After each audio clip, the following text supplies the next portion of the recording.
This is the Georgia Dogs Podcast on the Believe Podcast Network. Doesn't it? Or did. Joe Cox with an up and out. Wide open. Touchdown. Israel Troop.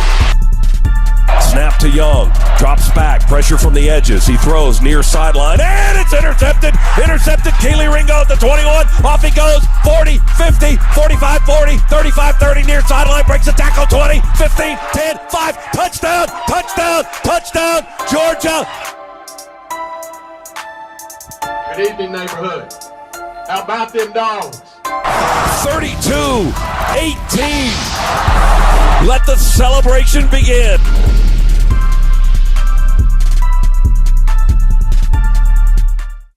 All right. Welcome in. Happy to be back with you after a week's hiatus. We're back with you here. Believe in Georgia Dogs on the Believe Network. We're streaming live on YouTube as you speak. The audio version will drop later on this week, preferably tomorrow. We'll have some more content coming out throughout the week. But happy to be with you. Happy to talk Georgia football amongst other areas of football, other parts of the country. We hope you weren't affected too bad from the Hurricane Ian. If you were, we hope you can bounce back on your feet. I know my mother-in-law in Naples, they got hit pretty hard, but there's mostly floodwater in Naples and not a ton of wind damage. But those people in Fort Myers were with you. They got hit the hardest, I think, with wind and flood damage. So if you're listening to this, if you're able to listen to this and you're in a hurricane-stricken area, we are with you, and we hope you recover. But joining me, as always, a man that narrowly avoided the hurricane, a man that is coming off a bye week and preparing for a huge region win against Jenkins upcoming. It's the man, Israel Troop. What's up? What's up, man? Prayers out for those who were affected by the hurricane. It was making a beeline for us on Tuesday, and then it took a hard right. The Carolinas and all those guys were affected. I got couple family members down in Florida. Hopefully they weren't affected too bad, but big prayers and support goes out to those that were affected because it came through and did. Absolutely, and like we said, we're with you. Hope everything works out. So if you want to join us, subscribe to the YouTube channel. Find us on social media. You can get in on the chat on the YouTube channel, or you can listen to us on social media. The chat is open and ready to go. If you want to join in on the show, please feel free to do so. Again, at TroopStar28, at Believe in Dogs. You can find the link tree for everything. We've recently opened a partnership with Sports TV, so you'll start to see our faces on Sports TV. We've also recently gotten a deal with TuneIn Radio, so check in, pop into TuneIn Radio. Believe has a channel there. They have two channels, I think, Believe Sports and Just Believe, and I think they run all their content there. So if you're a member and subscribe to TuneIn Radio, check us out there or wherever you get your podcast, and you get the video version right here on YouTube. And if you subscribe to Sports TV, which I'm going to learn about Sports TV more and more as we go, because I'm going to do a research. I'll be honest with you, I've never heard of it, but all of that.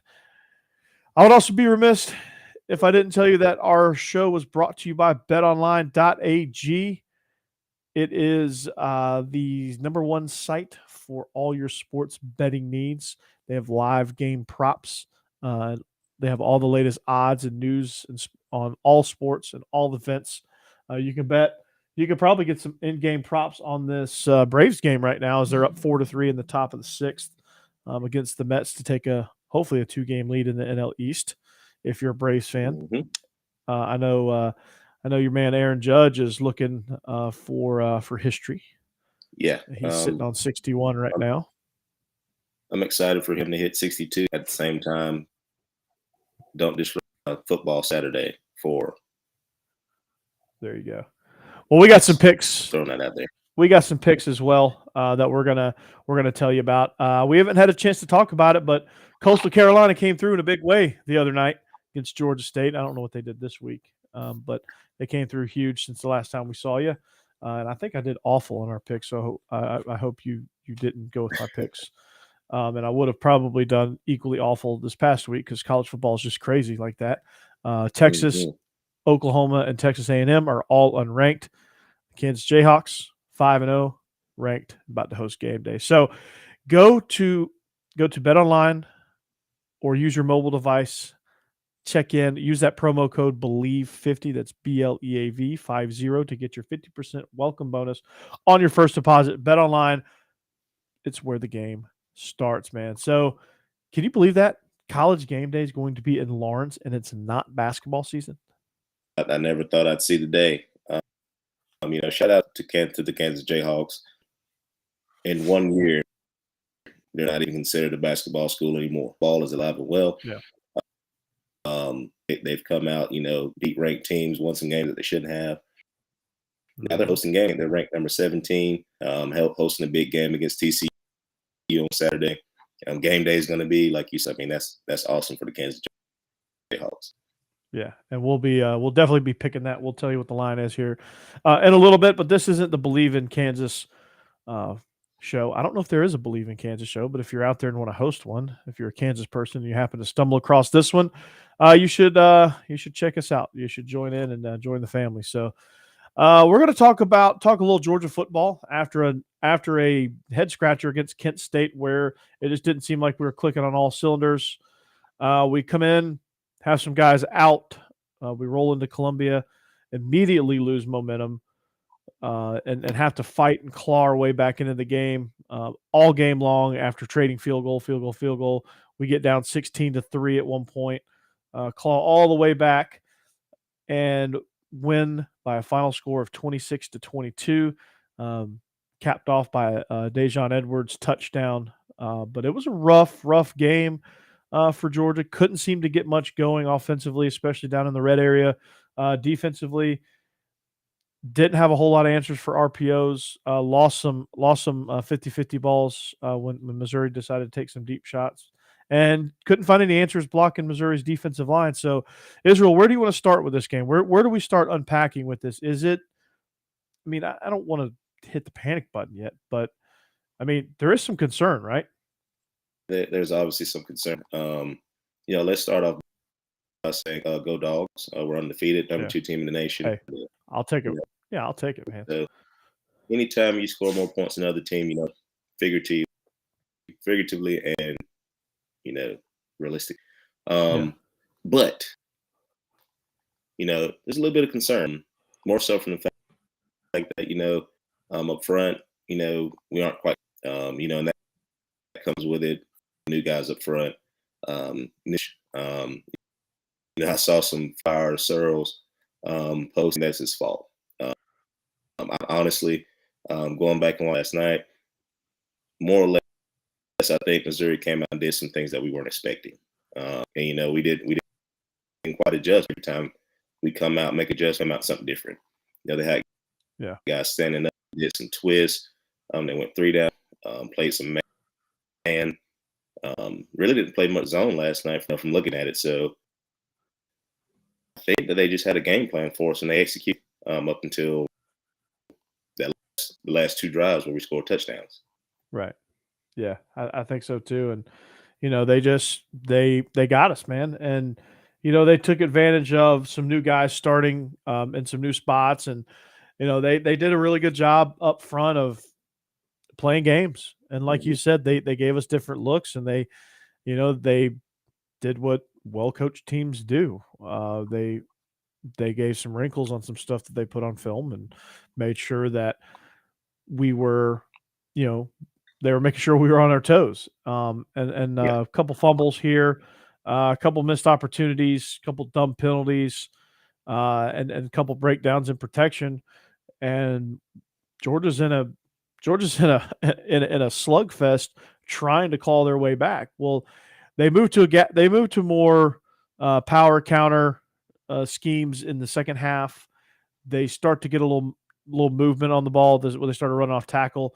They were starting to hit some things down the field to the tight ends, especially big Agent Zero, who is a creative player, I think. I'm pretty sure.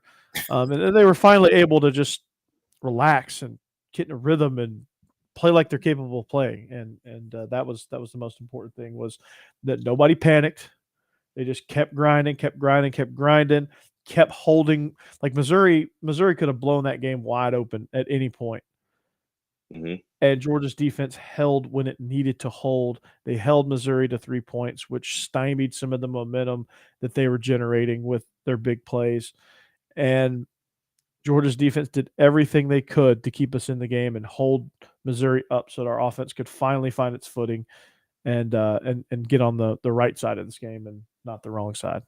Oh yeah, absolutely. You know, what's one play we like to run? We like to run stretch on whether it's inside or outside zone, and Missouri did a great job of having every time we pushed it, they had somebody coming in the gap. Essentially why we went to gap scheme, because gap scheme does essentially take care of that. You know, they did a great job of having 6-7 people in the box behind it. And right now we're a couple guys down so, you know, they took advantage of that. Missouri had a great game plan. The defensive staff, those guys, because they had a plan and they stuck with that plan. You know, a couple of penalties, you know, and that game's different. You know, we had a lot of missed opportunities. I think if McIntosh doesn't fumble, that's a big play. We get the momentum swing there. I think we go down and score where this set. Stetson fumbles. I think we're sure we're about to go down and score on that drive too. Yeah. Late pull by him at it, which Stetson put in his belly. I mean, once you put that ball in the belly and you apply pressure, running back's going to take it. You try to pull it late, and you get a fumble. So I don't think it was a lack of it, more so than, you know, missed opportunities. You know, Missouri did some great things. You know, watching the replay right now, they did some really good things defensively. They set some looks for Stetson, set him a couple of throws, especially into the flats. But that's because, you know, Stetson's only 5'10", and they got a good day. People don't give credit to Missouri's defensive line. Those guys in that front seven is playing well. Missouri, and last night, I mean, they showed out, and it all started during pregame when Jalen Carter walks through the drills. That's where the intensity started. For me as a coach, I don't let my kids do that, and I feel it lasts a little bit longer than it should have. For whatever reason, it is what it that added to the fire, you know, for those guys defensively. Absolutely, man. And it showed down in the red area too. Anytime, you know, throughout the first 3 quarters that Georgia got the ball down in the red area, they were bringing heat, and they did a good job with their blitz packages. They did a good job covering behind it. Those corners were locked tight on our receivers. You know, I think if A.D. Mitchell's in the game, maybe it's a little different, but then again, they were in Stetson's face all night long until we were able to run the ball. And once we started to be able to run the ball, they, you know, the pressures stopped. They got a little gassed, and we were finally able to break through. But up until that point, it was like, okay, we're not going to be able to win this game with field goals. You know, we got to get this ball inside the 10 and stop kicking field goals, because I think it was like 4 times we got the ball down inside the 10 and had to settle for field goals. And normally this team would at least convert half of those to points, to touchdowns. Maybe even 3 out of the 4 are touchdowns, and the last one is a field goal. So, I mean, thankfully we got points, but, you know, for us to beat a team like Tennessee, for us to beat teams like Kentucky and then Alabama, when it gets to that point, you know, you get down in the red area, you got to cash in with touchdowns, because field goals aren't going to beat Tennessee. Field goals aren't going to beat Kentucky. You know, it's going to be those touchdowns. Oh yeah, absolutely. And like I said, Missouri's game absolutely flawless. I just didn't hit the panic button, you know, and I try not to get into it from being a former player, being a coach right now, you know, but I would not put my career on any of the people, you know, on Facebook or Twitter, because they hit the panic button too early. You know, you see, I tweeted last night. You first see quarter, they're firing everybody.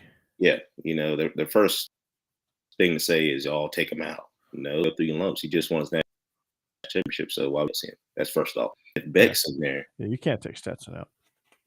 if Beck, I mean, it can get worse in my opinion, simply because the running ball with him is null and void. So yeah, you just adjust. You know, they didn't panic. You know, they kind of stay. I do think if we tempo them a little bit more, we could have got them out of their game plan a little bit earlier.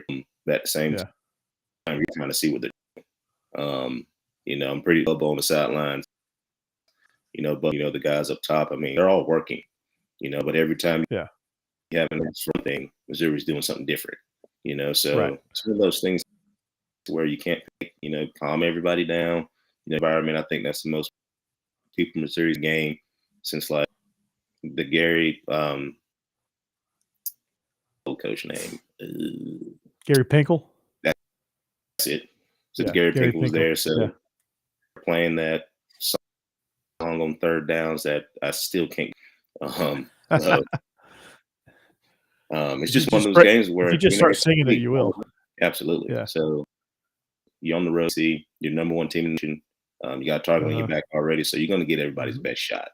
That team that played Auburn last week is not the same team that played Georgia yesterday.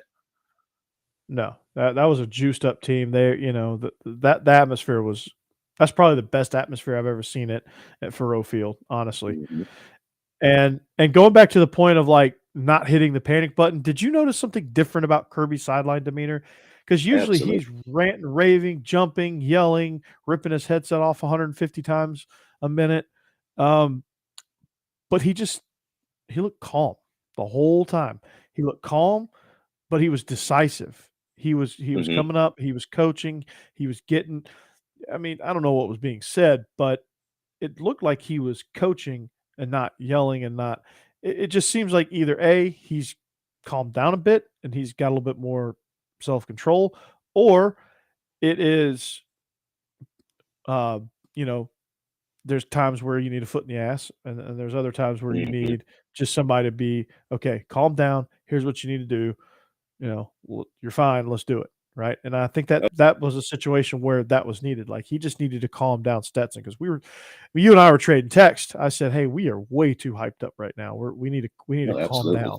And, it's one of those situations where as a head coach, it's different when we play Kansas. We were just making foolish mistakes against an inferior team.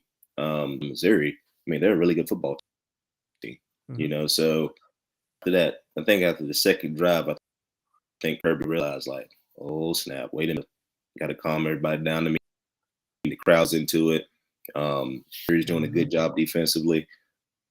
They're moving the ball offensively. So, I mean, as a coach, you start to see that. Your players start to feed off you, too. If you're MF, and especially during a time like that, they're going to go in the tank. But I think he did a good job in the game yesterday, managing the emotions, himself not the situation of being like, what the hell is going on?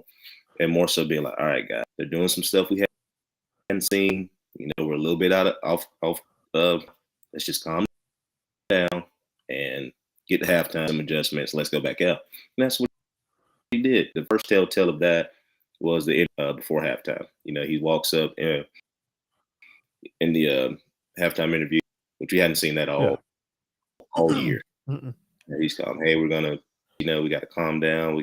They're whipping us up front, which they were on both sides of the ball. And he's like, we got to go in and make some adjustments. And that's when I realized, all right, Kirby's figured it out. He can't be too hyped, can't go in at halftime throwing water bottles. He's got to be like, all right, guys, we're in a dogfight. And when you're in a dog at the great teams, and that's what we did last night. Absolutely. And we absolutely figured it out. So putting a bow on this game, Georgia wins 26-22. Lots of concerns, yes, but it seems like we're trending in the right direction. The offensive line is figuring some things out. They're figuring out how to adjust when they see things that I think this is the first time this offensive line has really been put to the test against, a defensive line that you could say, hey, they're really athletic, they're really tough, and juiced up, true road environment, which South Carolina usually is, but it wasn't.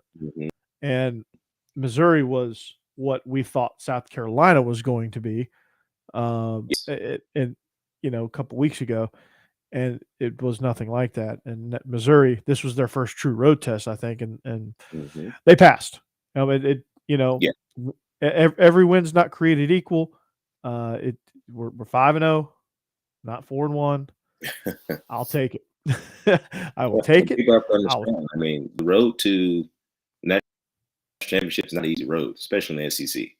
No matter who you play, and on the road, no matter what you call. I know the 30 kind of went down to 29 right before the game started. I mean, this Missouri team. I think Eli Drinkowitz, as much as we talk about him, I think he had in for this game. Yeah, he did. I'll give him credit. I got to give him credit. Yesterday for as much as he chewing on that gum yesterday. Anxiety was kind of getting him a little bit. He was chomping away that thing. But our defense, they were bend but don't break. They held Missouri to, and shout out to the kicker, man. After just killing the game, bang some right down. And our kicker did a job of keeping us in the game. Stetson did a great job. I love the fake that they had. Stetson did a good job. Was beautiful. Longstaff did a great job. I mean, he's played a big role last night. So they did. Shout out those guys, and major shout out tries. Without them, keeping their composure, even with a couple of penalties. I think Jalen Carter goes out. Yeah, Jalen Carter goes out, and I think a couple of penalties we got late were from the fact that our defense trying, not looking back at the football, trying not to. They were, but they held it down for us, and we got the W at the end of the day. Yeah, I was a little disappointed in the Keely Ringo PI because I didn't think he needed to.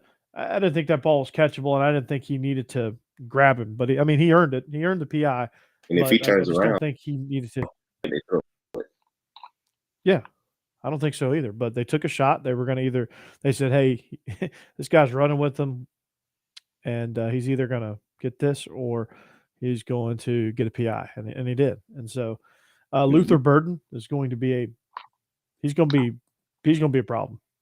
He's going to be a big problem. When they Brady Cook too. Yeah. I mean, Stack does a great job, filling in for Jalen Carter. Their running back, Pete, who fumbled the ball last week, comes in. They did a phenomenal job running. Bouncing that thing back. I mean, they had a number last night, but tested with true championship team situations. Alabama did it. Texas, they found a way to win, and we found out a way to win yesterday. Yeah, and as we move through, we'll talk a little bit about some of the other week 5 matchups that we didn't get to, or that you may have seen throughout the day.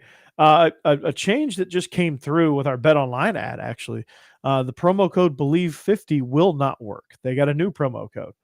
All right, so jumping into Bet Online, they will give you 100% welcome bonus with your first deposit. You just use that promo code Believe. There's no other thing. It's just BLEAV, and you'll receive those rewards. So a slight change that came through right just 2.5 minutes ago, as we were talking about, fresh off the press. Alex from Believe has sent us that. So that's always good. And BetOnline's taking care of us, and they're taking care of you too. So 100% welcome bonus on your first deposit, not 50, 100%. So you better take advantage of that. So what other games stood out to you? I thought the Ole Miss Kentucky game was great. I thought Alabama did a lot of good things when Bryce Young went out. Their backs were against the wall, and they had to figure it out with a backup quarterback, and they did. Mississippi State, holy cow. Texas A&M. Yeah, Texas A&M and Auburn. Man, that's going to be. I actually like Auburn game. Now that I think about it, the game that stood out to me the most.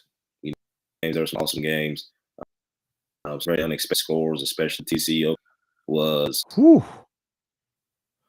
Georgia Tech Pitt game. Georgia Tech came out yesterday playing.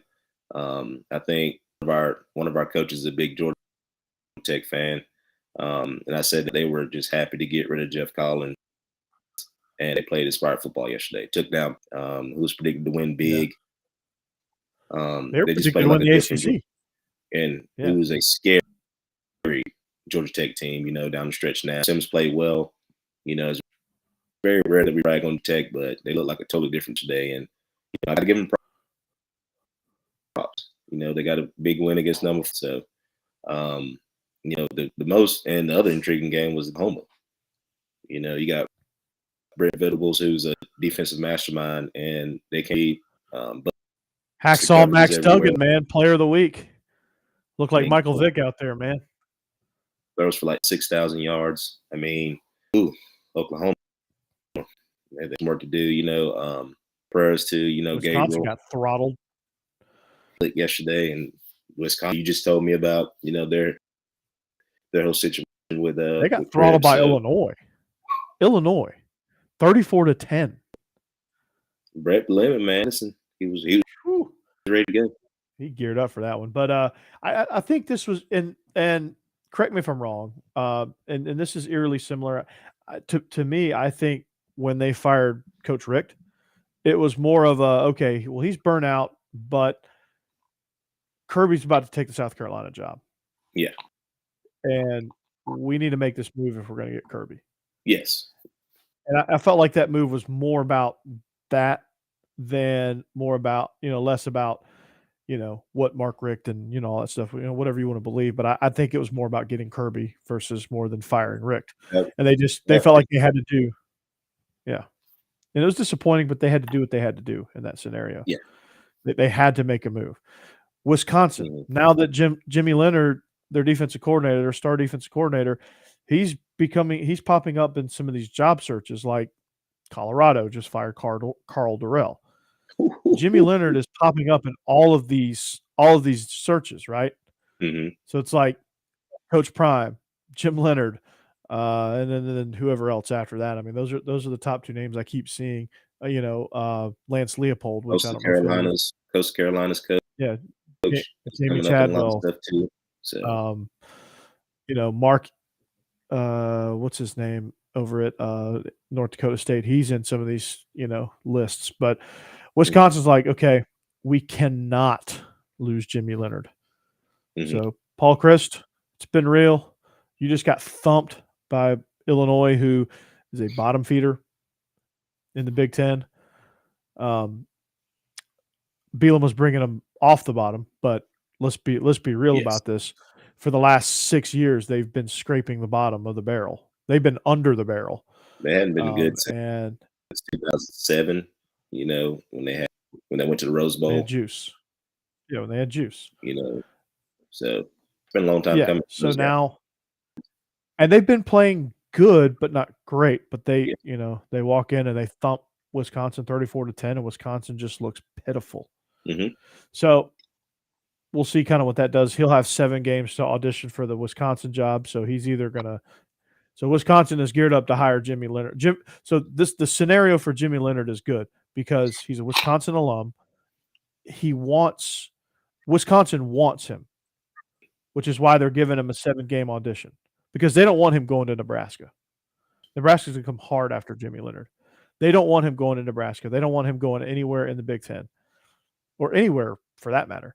So they're going to give him every reason to get this job.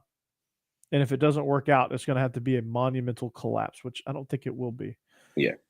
Because he was the leader on the field for all those Rex Ryan defenses with the Jets when they were so good. He's the reason why Wisconsin has made Big Ten championship appearances each of the last, 4 out of the last 6 years or something like that. So he's a hot commodity.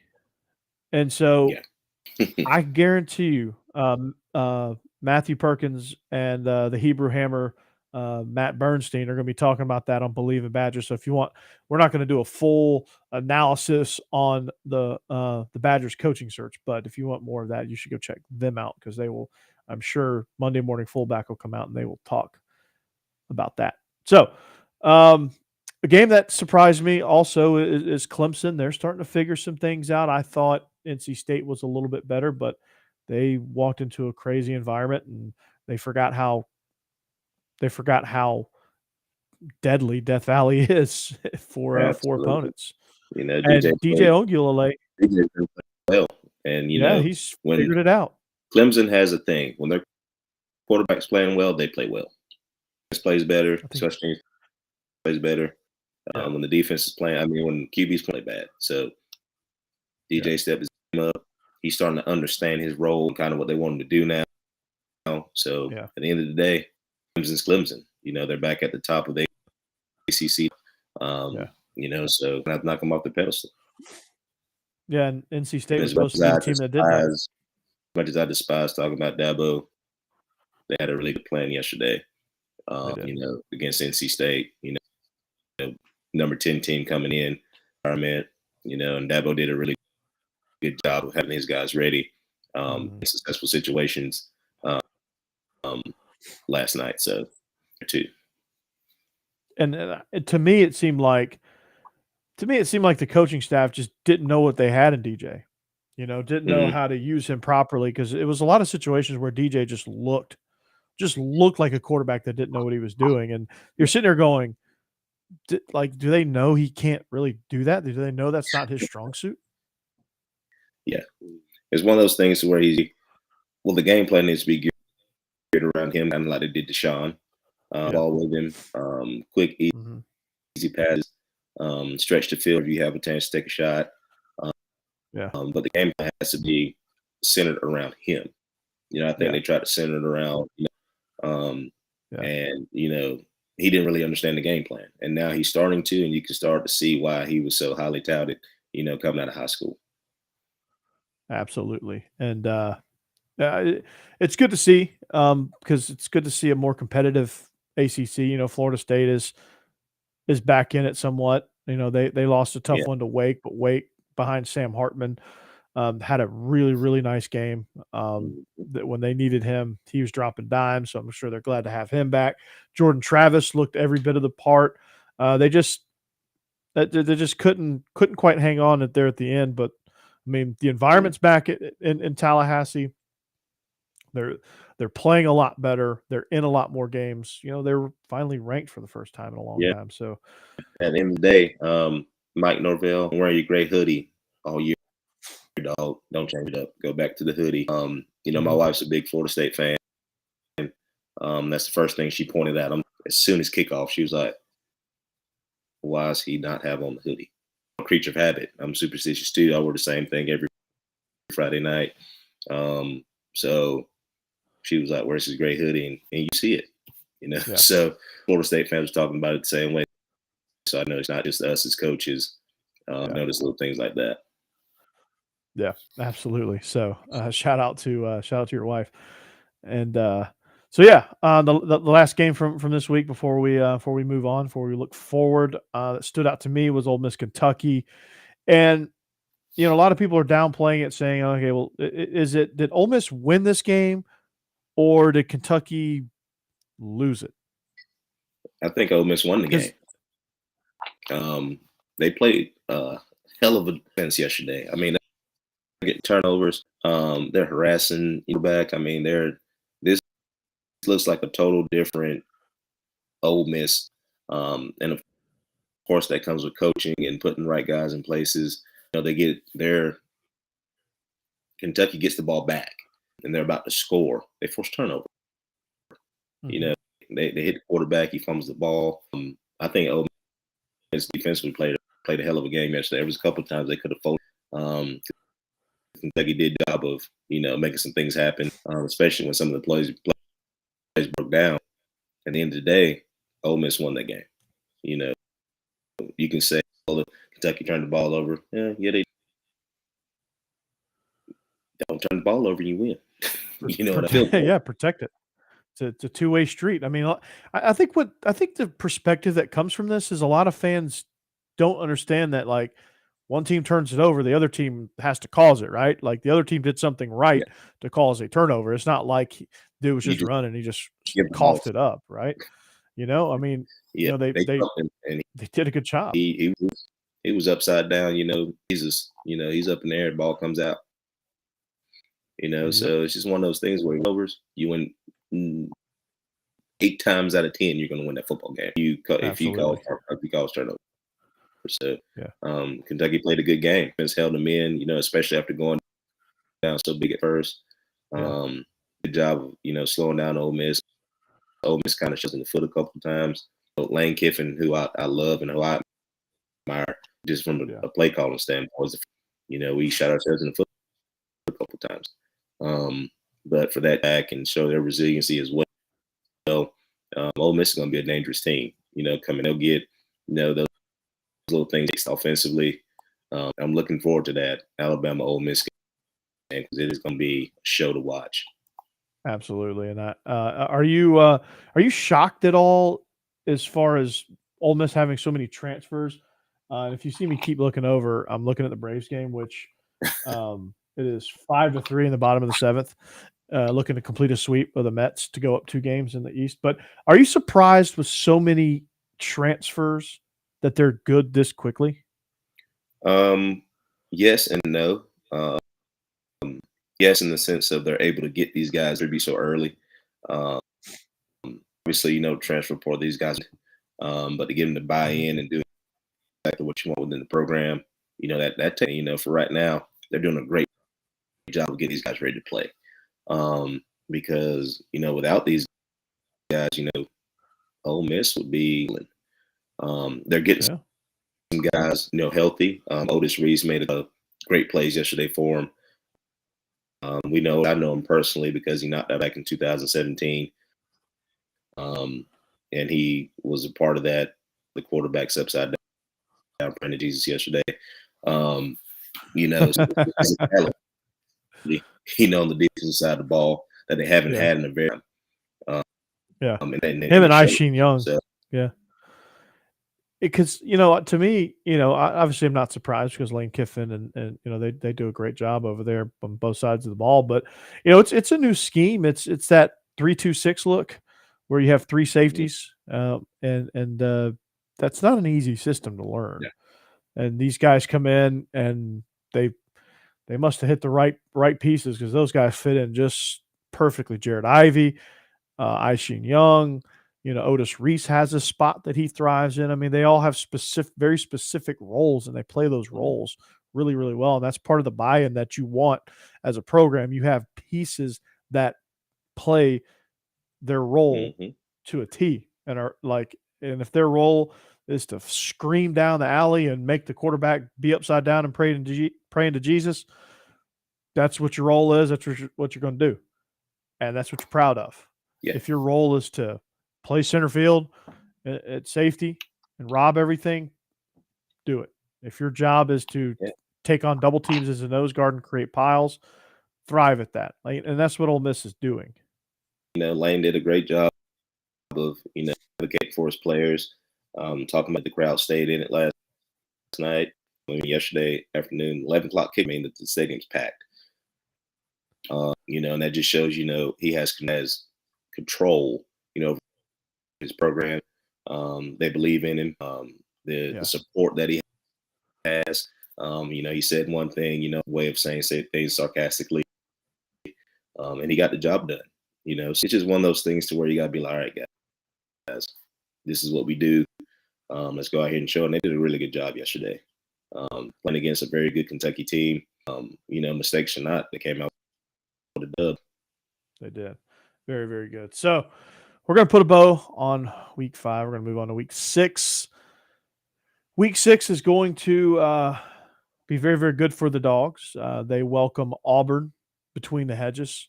A game that on paper should be a slaughter. And you and I were talking off air right before we came on. How does Paul Chryst get fired, but Brian Harsin still has a job? A lot of people in Auburn are wondering that. Rumors are swirling that he's already been fired. They're just letting him play out the string. Part of me thinks that they don't want the interim guy to be a sacrificial lamb in Athens. They want to wait at least one more week, probably, before they officially let him go. But it's just going from bad to worse for Auburn. They hit plays early in the game, but once the quarter clock changes from 1 to another number, they completely fall apart. They have no depth. They have it's rough over there in Auburn. And they've got to find some answers. Robbie Ashford, new starting quarterback, what does he bring to the table? When you look at this Auburn team, what dangers do you see offensively versus our defense? What do they bring to the table? Tech Bigsby and Ashford are two phenomenal players. Big games yesterday against LSU. The first half was completely dominating both sides of the ball. Ashford is a heck of an athlete. He's a baseball player as well. With Oregon, you get Bo Nix and we get Ashford. But he's come in, taking over for Finley. And they kind of had direction. They kind of have a direction now of kind of what they want to do, which is great for Auburn. In Athens, I think Ashford just got to do what he did last week. They got to come up with more wrinkles, find the ball. But I don't expect this game to be like by any means. I think Georgia goes in this game, looking to punish somebody to pay for Mm-hmm. And I think Auburn, you just have to draw that stick. It's going to be loud, and we just got to stay efficient. I don't think all any means. I think they can beat you. They showed that yesterday playing LSU. They realistically had the game won until the second half. The second half with about 8 minutes left. They had that game won. So Auburn really doesn't scare me. There's nobody on that side of the ball that scares me. I think they're a really good job recruiting because nobody's going to Auburn right now. They got a kid from Thomas County Central, but he's really the only top prospect I see going to Auburn. I've never seen anything like that happen. And so that says that something over there. It might not be Harsin. It might be something. Right now are struggling, and I think defense is playing hard, playing well. When you're on the field a lot, like we say all the time, keep putting your defense out there, they're going to break down. Over, you're going to lose. Yeah, and Auburn, they play hard. They have a lot of pride down there, which is good.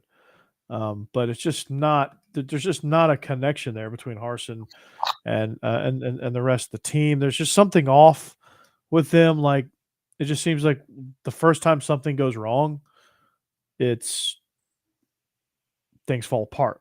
Mm-hmm. And that's that's kind of like a house of cards. Like it looks pretty, looks good, and then the minute a slight breeze comes, it all crumbles, and you're left picking up the pieces. And that's kind of what Auburn has been the last 3 weeks, where they get off to a good start. Like they get off to a great start against Penn State, have a highlight-worthy hit by Owen Pappoe on Sean Clifford. Turned him parallel like he was a poltergeist, or was it Exorcist that they were hovering over the field. Like when he hit him, Sean Clifford hovered for like 2 seconds, parallel to the ground. He fell in slow motion, and the ball went flying. Mm-hmm. Plays like that had that crowd juiced up. And then second quarter on, Penn State just put the pedal to the metal and blew them out. Same with LSU. LSU, they ate punches early. They didn't panic. That's one thing I'll say about Brian Kelly is, as bad as they looked against Florida State and as discombobulated as they looked at Florida State and as discombobulated as they've looked in the first half of just about every game they've played so far outside of the two FCS opponents they've played, I would say LSU has got some resolve and they're a good second half team. Auburn is the exact opposite. And so to me, it's, hey, can you withstand the initial onslaught? And with Georgia being home this week, I don't think Auburn's really going to have an onslaught. I think turning back to Sanford, we're not playing the school definitely blind. They're going to overlook anybody. And like I said, they got a point to prove. Everybody kind of counted them out yesterday. Fans are fans. The thing about fans saying that it's hard, no matter who you play, no matter what they look like the week before. Every recruits, every team gets better, every team practices. So understand if they look like they do the first that week before, they're playing us. They want to beat us. We have a target on the back, so we're going to get the best shot. At Sanford, some pay for last week. And I think that's going to be the moniker for this week. Somebody's got to pay for last week. Yep. Dropping the ball. So Auburn, you're going to be it. So I don't see us having any slip up. They might get us on a couple of series here and there, and we'll adjust. Go ahead and beat them like we're supposed to. Yeah, and what's great about this next run is you get Auburn, Vanderbilt, a bye week before you have to hit the stretch of Florida, Tennessee, Mississippi State, and Kentucky. And even Georgia Tech scares me now at this point. But that's not an easy stretch. You're at Mississippi State, at Kentucky in mid-November. Mississippi State has become not an easy place to play, and Kentucky at night with what they've got going on. Not an easy place either, because that place can get really, really raucous really fast when they care about something. Yeah. And, of course, home against Georgia Tech, who's playing inspired football. But, this week against Auburn, I think that, what Penn State did a really good job of doing, what I think LSU did a really good job in the second half of doing against Robbie Ashford, is when you get him going sideways or when you get him kind of going backwards a little bit and moving around and get him where he can't get in a rhythm, he doesn't come off to me as polished enough yet to be able to make those off-platform throws, to be able to get himself in those situations where he can use his legs to buy time. And occasionally he will. The first touchdown they scored was one of those type plays where he moved. I think he moved left and he stepped up and over and delivered a dot to a wide open receiver. But, I think if you can get him where you're pushing the pocket, don't allow him those creases. And anytime he throws the ball, he better be on the ground. Like you need to, even if he gets the ball, even if he gets to throw off, even if he completes it, you take shots on him. That's gonna count up. That's what Georgia did against Bo Nix. It was if he's gonna run around, put him on the ground. Yes, make him remember. Even if he completes the pass, make him earn it. Make him think, because later on in the game, Ashford's going to pull back on one of those throws and he's going to float it and we're going to pick it off because he's afraid of taking that big shot. And so anytime you can get shots on the quarterback, that helps. And I think to an athletic guy like that, that's what you have to do. Yeah, and he's the pressure. of Bo Nix in the sense that downfield when he does break the pocket, he's looking to make a play other than with Bo Nix, it was all right. When he moves out the pocket, he's, that's where Ashford can hurt you. He does a great job of keeping his eyes down the field. He will turn the ball over. I think we got to do a great mixing up coverages with him. I think if we just play man and play thing, we beat him. Our defensive line is playing really well right now. Linebackers are playing great. We just got to keep him contained because he does run the ball. Really good job of running power read yesterday. In the first half, I think we kind of got second half. And hit him off, and he's a freshman or sophomore. One of those. Let's put it like that. Because he does play like a veteran. But this would be the he's played in Sanford Stadium. Like I said, after that game yesterday, he's going in with a pissed off bunch of Bulldogs who are looking to punish somebody to pay. Whether it's him or whether it's the answer for yesterday, and I think that's going to be the for the practice this week. Somebody to pay. Yeah, and that'll be the theme. Offensively, how do you make Auburn pay? To me, I think you got to find number 10. Find number 10, know where he's at. This would be good preparation for finding 31 later on when the Crimson Tide show up in the Mercedes-Benz Dome again. And find 10. I think you run power counter, RPO, take shots downfield. Hopefully A.D. Mitchell is healthy. And you find Agent Zero. You find Brock Bowers. You get the tight ends involved early, way earlier. Take care of the football, and that should be an easy cover. Take care of the football. I think we do a little bit more play action because in the shotgun, wherever we're sliding to, we're from the backside, which kind of went against us yesterday, and just play Georgia football. I think we pressed a little bit yesterday trying to figure out what Missouri was doing. But we all know what to do. Nobody on defense, the number 10 scares me from Auburn.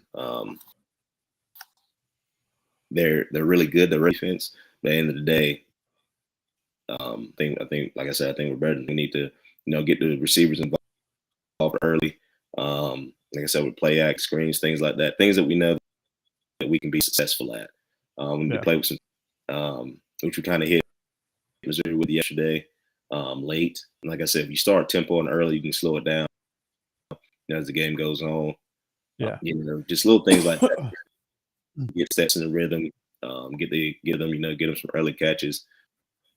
Rosemary Jackson did a great job of stepping up. Good seeing Blaylock. Kirbys had a couple big catches yesterday. Getting all those guys involved. I know we're pretty much 12 personnel now. Get AD back this week, so we'll see how that goes. So, just all our playmakers involved early and often is what we need to do offensively. Because when involved, Stetson's comfortable. Go back and watch, the South Carolina game. He's clicking, he's making throws, things like that. On both sides of the ball. Special teams keep doing what you're doing. Yeah, y'all are doing a phenomenal job. So, yeah, and don't press, because I felt like, one of the things that I didn't mention was that early in the game I felt like the receivers were pressing a little bit, like trying to make big plays, and they ended up not making big plays. Like McIntosh was pressing a little bit. I think when he fumbled, it just something was off. Like this team was just the energy was off across the middle, which is going to be a huge first down. Now, I think he's back. He should call big catches there at the end. Yeah. But like I said, we got to get receivers involved. I think we need to go a little bit 10 personnel, and not just on third down. Of course, it's kind of hard when you got two horses over there at tight end position. You got to get the guys on the field. That saying, those receivers involved in the game, so they're not coming in.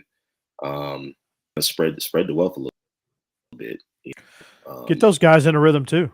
Get them comfortable, because third down, you're just third down, so we know teams know you throw the ball. So I gotta make this catch. Yeah, absolutely. It's a weird pressure. Screens, quick game type stuff. Just get them involved Just early. get them involved. Yeah, just get them in the rhythm. Because once these receivers, once they started settling in, once they calmed down and realized that, hey, I'm not going to win the game on this snap, so I just got to make this catch and we're fine. I'm going to calm down and do what I do. They actually calmed down. They actually did what they do. Make big catches, huge catches in big situations. And down the stretch, that's what Georgia needed, and that's what Georgia got. And people, I think the expectation has also got to calm down. Like, we're so used to, I think we got spoiled a little bit and realized that, hey, this is the SEC. We don't have 15 NFL players on our roster right now that we had last year, and we're not going to steamroll everybody and hold everybody to a field goal. There might be some games where, teams have some good players like Luther Burden, who is a burden on our defense, and Brady Cook, that get in a rhythm and are hard to be stopped. There's going to be some games like that to where we have to win in a dogfight, and pun intended, I guess. So, the expectation is this team is resilient. This team's going to do what they need to do. I think they're going to cover this one, but offensively, just get in a rhythm early. Just get a few easy throws that Stetson can make to get him settled in. Once the first couple completions, once he makes the first couple clean completions, you're good. He's probably in a rhythm, and it's probably going to be Georgia 49-3 if that's the case. But if he gets sacked early on, if he gets rattled early on, we get pinned back and with terrible field position early on, and don't get much going in the run game, which is possible because Auburn does have a good front seven. This is the SEC after all. They did recruit really well on the defensive side of the ball, despite not recruiting very well on the offensive line.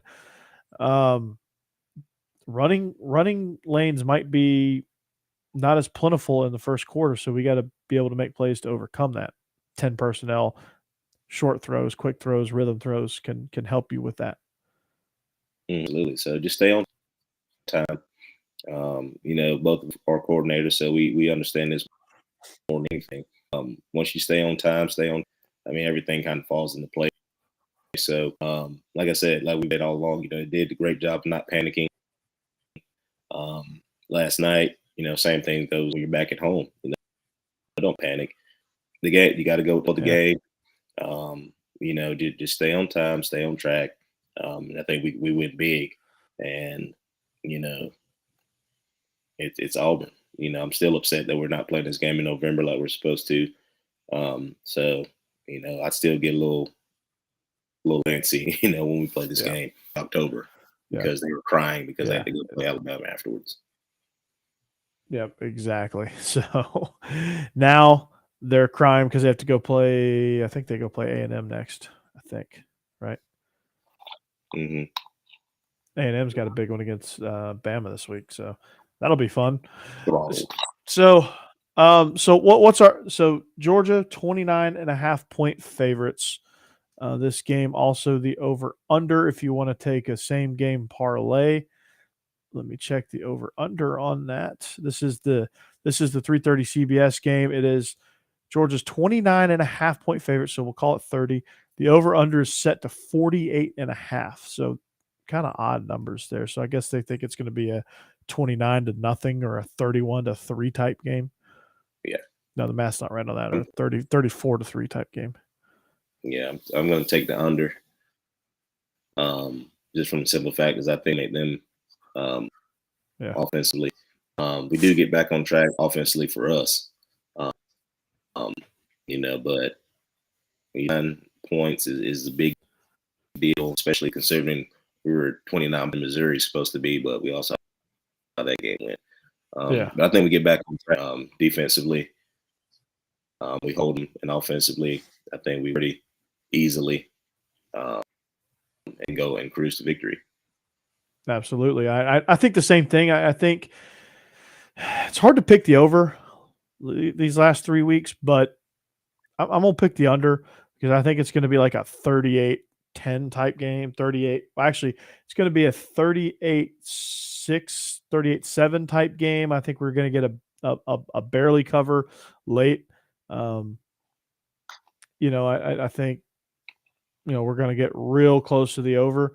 But I think it's going to be, right around 46, 47 points. I think it's going to be one of those where you're just kind of biting your nails and hoping that no more points are scored. But I do think Georgia pulls out the cover and the under, and I think that's how that one's going to end. So Robbie Ashford's going to have a tough go. This offense is going to have a tough go, and I think Georgia's just going to overwhelm them finally, like they're supposed to. And move on to take on the Commodores next week. If they don't, so I think as long as we win, we win. You know what I mean? So as long as we get, to me, if we get to 6-0, I'm good. I'll be wrong all day on the pick, but getting to 6-0 is the most important thing, and I think people have to realize that. So, and my wife said the other day out of Florida after they won national championship that very next year. Biter, Florida State. They go out, they be getting beat, they come and just beat the hell out of people. So, we're very close to them, to where we're getting to when we win. But hopefully that today was all right, guys. Like, go, let's pick this up and let's. Yeah, and I think that was a wake up call, and I think this team is going to be like, okay, maybe we're not as good as we were. As people were saying we were against Oregon and South Carolina. Maybe we do have to work a little bit. Can't read the news clippings, man. Rat poison. Definitely rat poison. So we're both in agreement. UGA minus 28.5, and then take the under because Georgia's trending towards the under lately. Okay, so that's going to take us into our pick segment. We do because we were sponsored by Bet Online. We do like to give you some picks brought to you by betonline.ag. Remember, with the promo code BELIEVE, BLEAV, you get your 100% welcome bonus, not the aforementioned 50% welcome bonus that I said before that breaking news came in the middle of our show. So we're going to pick a few more games a couple conference games, couple non-conference games, or actually one of them is soon to be a conference game, but not yet. So we're going to start in Tuscaloosa. Bama comes in, coming off of a narrow, or what would have been a narrow win against Arkansas. Ended up being a big win against Arkansas. Mhm. They come in 24-point favorites at home against Texas A&M, who is struggling, to say the least. The over-under set at 52. Israel, what do they got? They were Minus 24-point favorites with an over-under at 52. I'm taking Bama minus 20. I think they cover. Quarterback with Bryce being out, I don't know his status, but he came in. That kid's got some wheels on him, and he can throw the ball. He was ran the football with authority yesterday. Especially I know Alabama is going to clean up some of their miscues from yesterday, just because that's what Nick Saban harps on. I think they come out, especially against Texas, a phenomenal job. Texas A&M is not impressive with others. They're struggling mightily. I think it's about time that Jim Bowen gets him a good coordinator in, because it's not working at this point. And they're struggling. Defense is playing hard. They're playing well. But they're on the field way too much, and it's starting. Mississippi State took full advantage of that yesterday. Yep. Lightly, man, he had them pegged. They come out and complete defense. So I'm taking Alabama in this one. Yeah, I am too. For all the reasons you just mentioned. Will Anderson's going to have a field day. It's going to be hard to cover a 24-point spread when you don't have a quarterback, because Max Johnson ain't going to do nothing against this defense, and neither is Haynes King. Both quarterbacks struggled.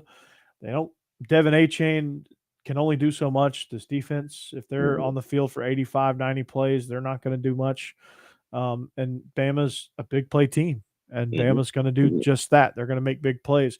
They're going to atone for all their special teams mistakes last week in Fayetteville. So I like Bama big. This is one of those type games.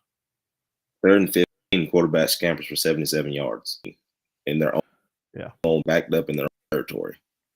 So, all the momentum too, every bit of momentum. Yeah. And I don't think anybody from Texas A&M did. So it's going to be. Milrose said, "Don't worry, guys, I got it. I got it. And I got it. Young's on the sideline hyping that young man up. So that's what we got to get to. We got to get to the point to where we're not there yet. At Georgia just yet. I'll get there this season. But one thing about Alabama, they're mature enough to be like, all right, this is how this is going to work, and let's go. And they did a great job of that yesterday. All righty. So we're both in agreement there. If we both agree, then it's fact, right? Mm-hmm. All right. Non-conference game. Game day rolls into Lawrence, Kansas. But that's not enough for Vegas, as they award the Horned Frogs as 6.5-point favorites coming in to Lawrence. Do the Horned Frogs hand Kansas their first loss, and if they do, does Kansas at least cover, or does Kansas win outright? To me, I'm going to take Kansas to win outright. I think Kansas to cover. I think TCU is just a little bit in right now, but I'm definitely taking the over in this. This is going to be an offensive shootout, especially if little Riley at TCU has got those guys rolling offensively. Lincoln Riley's little brother. I'm definitely taking. I think Kansas can win it. With a couple of mistakes from TCU, but if TCU comes out like they played yesterday, I think that'll be a little bit too much for Kansas. I'm definitely going with the over on this one. Yeah, I think Kansas can win this outright, but it's definitely going to go on the over. I think Kansas is too juiced up right now. All right, the Missouri Tigers, who just gave Georgia everything they could handle, Are they going to have any gas left in the tank when they travel to the Swamp to take on Florida, who comes into this game as 10.5-point favorites? I think I'm going to go with Missouri. Missouri's going to come out any way like they played yesterday. I think Missouri win this football game. I think that game is going to be won in the trenches. And I think they have a little bit more loss right now, especially after what they did with Georgia. I think they know that right now, hey, we can play with anybody. And they go into the Swamp, and I think they win this ball game. They found a groove, man. I don't know what that was. Missouri, you're welcome. Israel, I thought I was here. I thought I was going to be the different one taking Missouri, but guess not. You know what they say about great minds, right? That defensive line showed me something, man. Like, that's going to be a problem for Anthony Richardson. Absolutely. Like, they're going to get after him. They've had some problems up front at Florida, especially, new scheme coming in. I think they've got the number this year, honestly, just from the simple fact of how they played yesterday, one team in the nation. So if they come out and play exactly a couple tweaks, execute a little bit more, I think they'll beat Florida, or they'll at least cover the spread. That's a big spread, yeah. So at the very least, worst case scenario, they'll cover. Like against Georgia, they covered in a big way. They almost won outright, but they did cover. They're going to have a hard time covering Burden. They're going to have a hard time with the running game, and I thought they did a phenomenal job of mixing up the play calling, kept Georgia off balance. I think they're going to do the same thing with Florida. Mm-hmm. Tennessee rolls into Baton Rouge as 3-point favorites. Taking Tennessee. Yep, they're rolling. It's an easy one. No Heupel's got this thing going. Hooker is as good as it gets. This team is just the chemistry is there. The defense is making big plays. The depth is there in this one. I like the Vols. I know my Tennessee friends are gonna. Yeah, it's just hard to pick LSU in this one. Although I think it's going to be a close game, and the spread accurately says that. I think it's going to be tight. But I think Tennessee wins by 4 to 6, somewhere in that range, where not quite a touchdown, but it's going to take a touchdown to beat them. Type situation. Yeah, I think Tennessee wins by 10. I think they can win by 10. And they're going to take advantage of LSU's breakdown secondary. Just Auburn did in the first half yesterday. So, one thing about tennis coach, you're dealing with a great offensive mind on that side of the football. And I think tempo is also going to get LSU too, because they do have a hard time getting lined up. And it is an early game. So it's in Baton Rouge early. So you don't have to worry about Tiger fans being, up on just yet. If it was a night game, it'd be a little bit different, but with the game, a little daylight outside, I think Tennessee covers. I'm taking, Tennessee wins and covers. I think I'm taking the over too. Oh yeah. So they're going to score. Yeah, absolutely. And the last game that we have is soon to be a conference game, but right now it is a Big 12 showdown against two unranked teams. It's the Red River Shootout. It is a neutral site, but Texas rolls in as the de facto visitors. They are -6 wearing the white jerseys this year versus Oklahoma wearing the crimson jerseys. To be honest, I don't really know how to see this game. I don't know if Quinn Ewers is back yet. I haven't really dove into this matchup quite extensively because really it's kind of off my radar. But Texas -6, I don't know.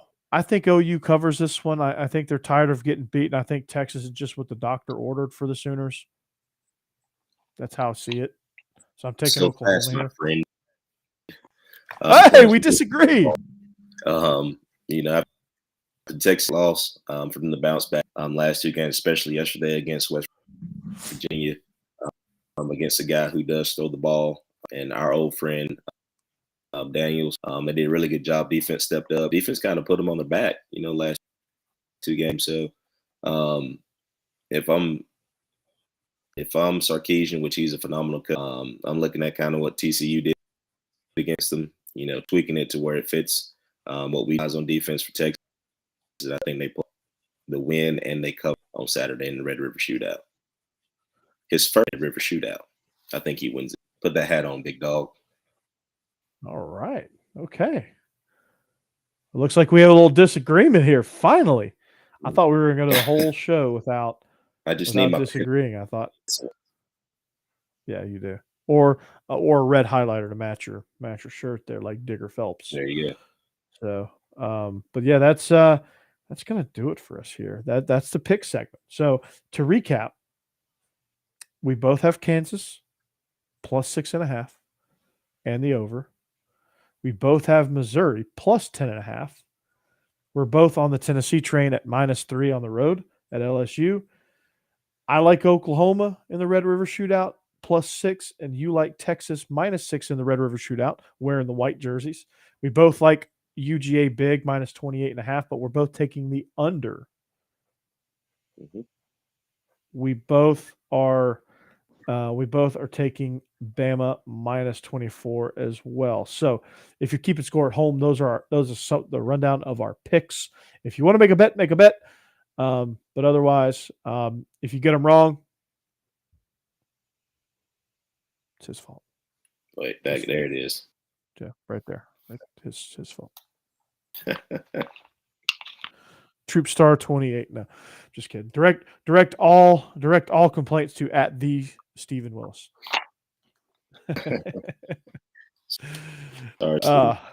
Sorry, Steve. Just kidding.